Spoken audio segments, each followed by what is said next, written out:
Okay, so in my on my last video, one of my last videos, I showed my carry guns, and one of the most popular comments on that was, "You need medical equipment. Where's your tourniquet?" And I replied, one of my best friends asked this below it in a comment, and he knows this, or should. So I responded, "God is my tourniquet." Because he and I, it's complex, but he's very religious. I'm very religious. It's a whole inside joke.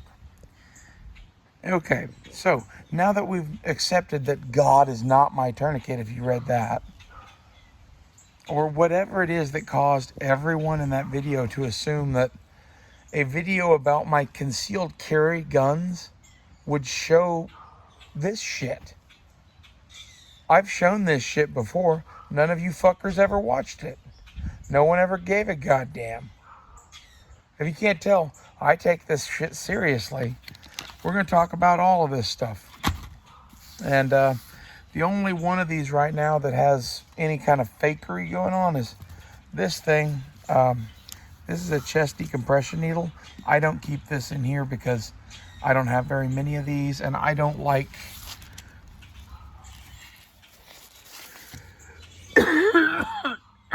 Excuse me. God damn.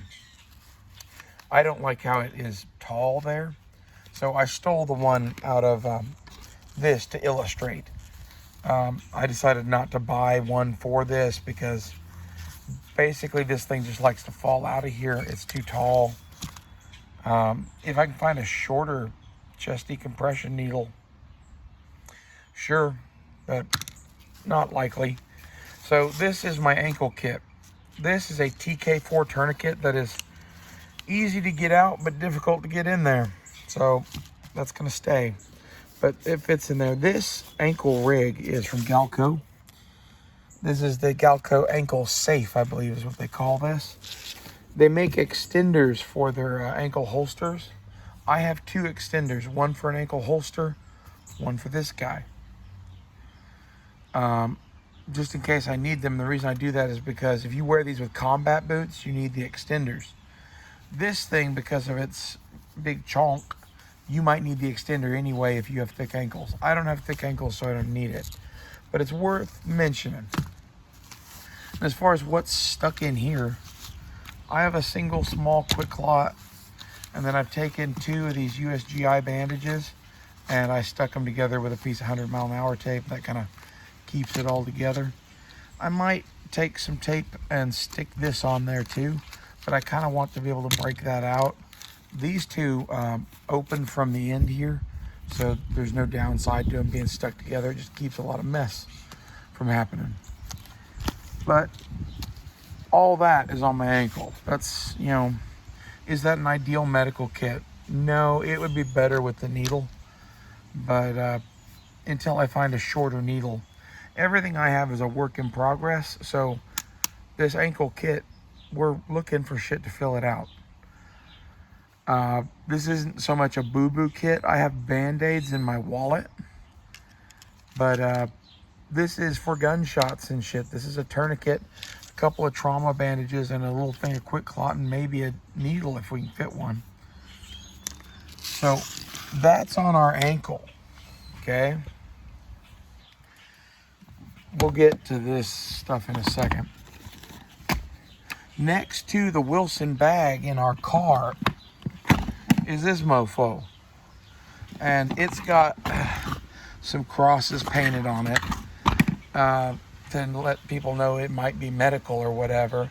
I'm kind of relying on the yellow color. I wish this was red. This is a leftover toolbox that basically all the little internal boxes either disappeared or broke or whatever. I think I got one of them that's still doing service somewhere, but it's made by Plano. Plano makes fishing tackle boxes in Texas, but this is from their toolbox line. And on the front here, this is all the trauma gear, along with a Special Operations Forces medical handbook, just in case the person who finds this doesn't have any training whatsoever. You know, this thing is just chock full of gauze and shit. Trauma packs. It has this tri-fold medical bag shoved in here.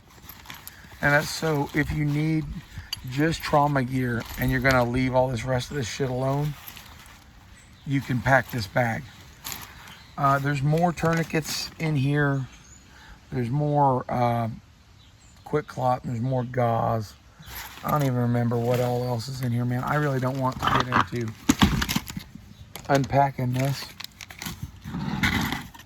but you get the idea. I'm just gonna hastily shove this shit back in here for now.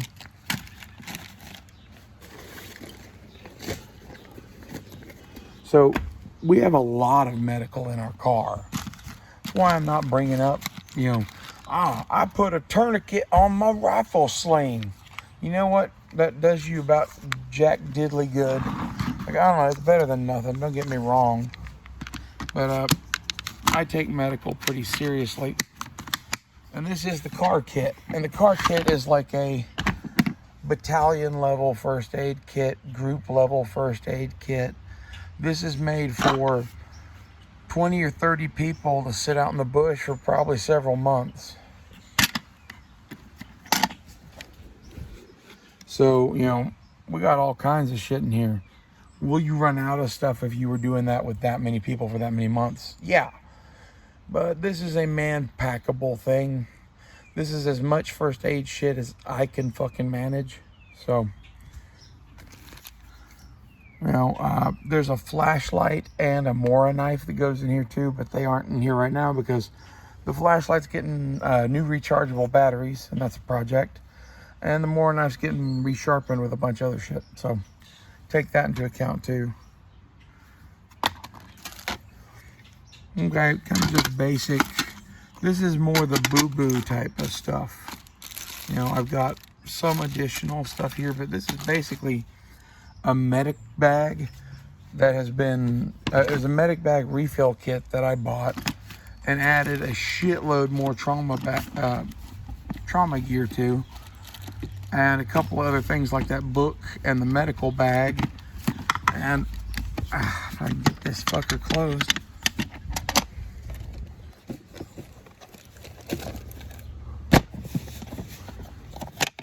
Anyway,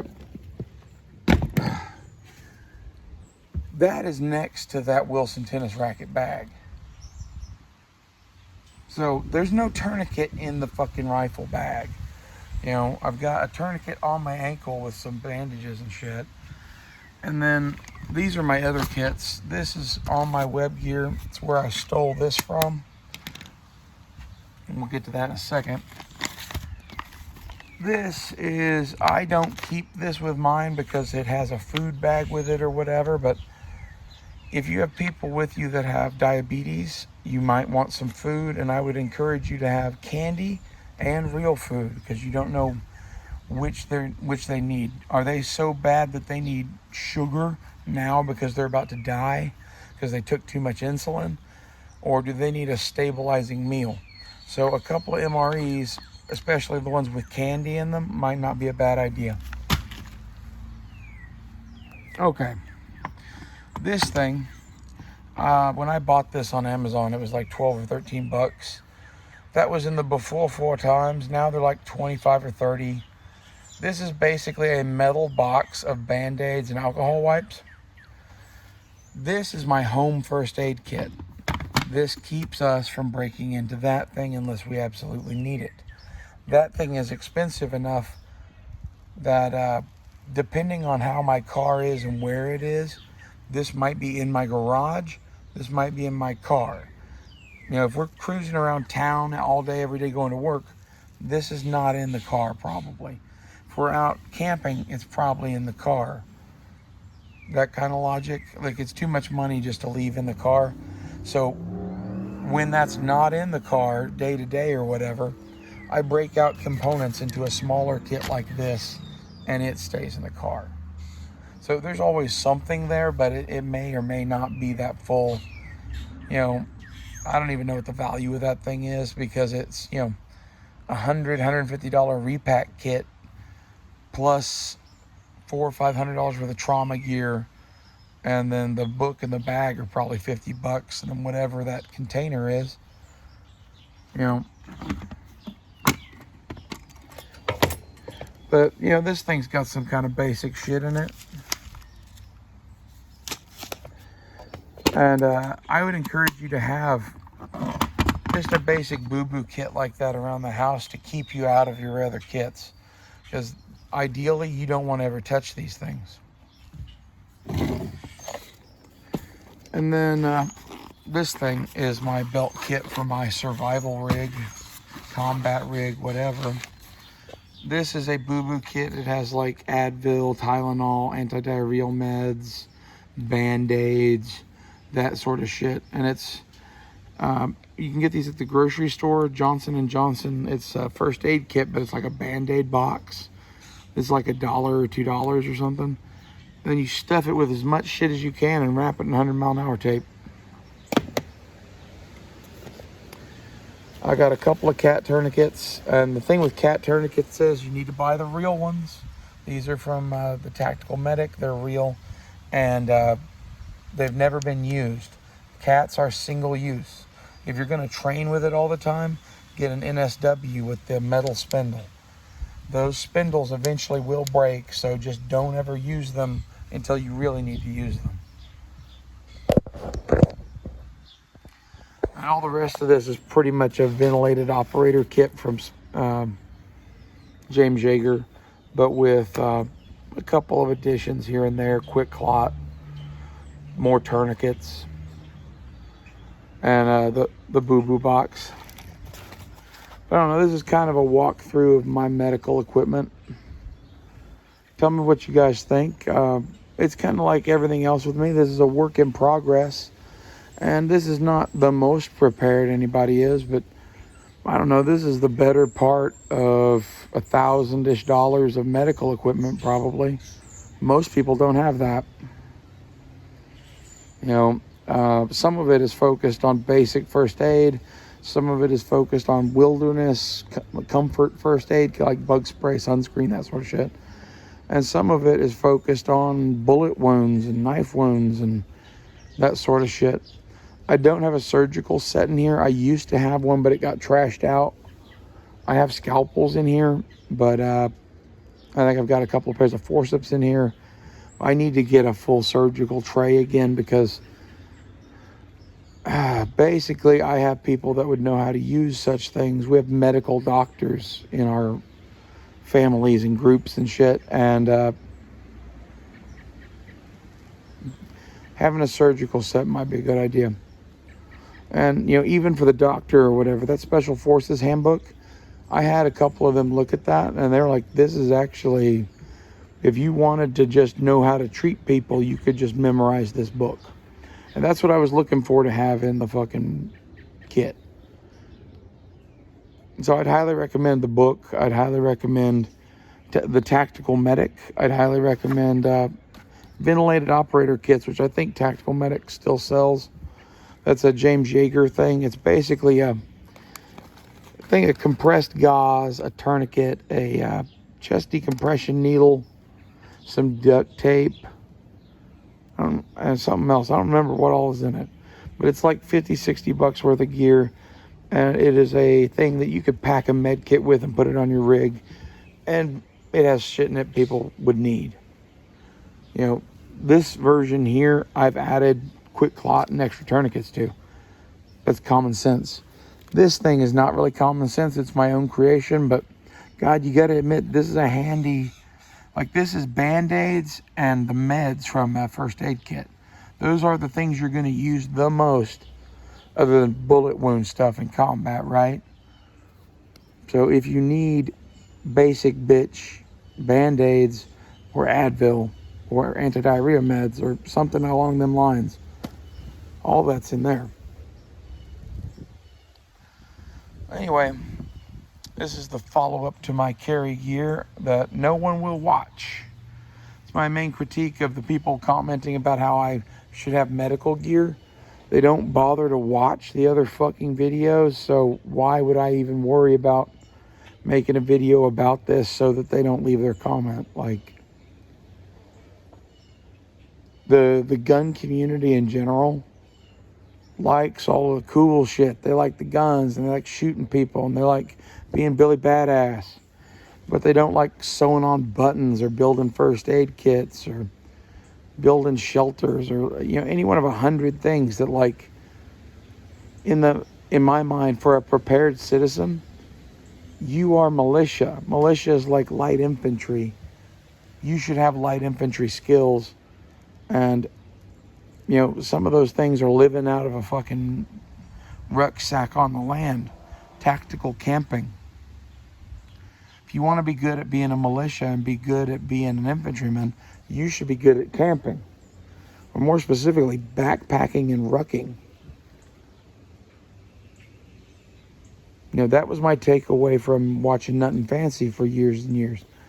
And this, tiered mindset to my gear comes sort of from my own shit, because I've taken my, or most people's approach to outdoor clothing that is layering, and I'm applying it to all kits. But also, I kind of got this from Nothing Fancy in that this is the logical extension of firepower versus mobility. Small firepower, medium firepower, large firepower, home firepower. That's kind of where I break down on it. There's no one answer to all problems. The ankle kit isn't enough shit for everything. The belt kit isn't enough shit for everything. And the big kit's too big to fit on a belt. Definitely too big to fit on an ankle. And the home kit basically just keeps us from pilfering shit we don't need to pilfer. Worth its weight in gold, honestly. Like, especially if you can get one for $10-12. Go on Amazon, see what they're going for. Contractor's first aid kit in a metal case. The metal case keeps everything nice and contained, and 30 or 40 years later, this metal box will still be good. I don't know that about everything else. And this is the sort of thing that's going to get ignored, other than when you need a Band-Aid. Okay, I'll see you guys later.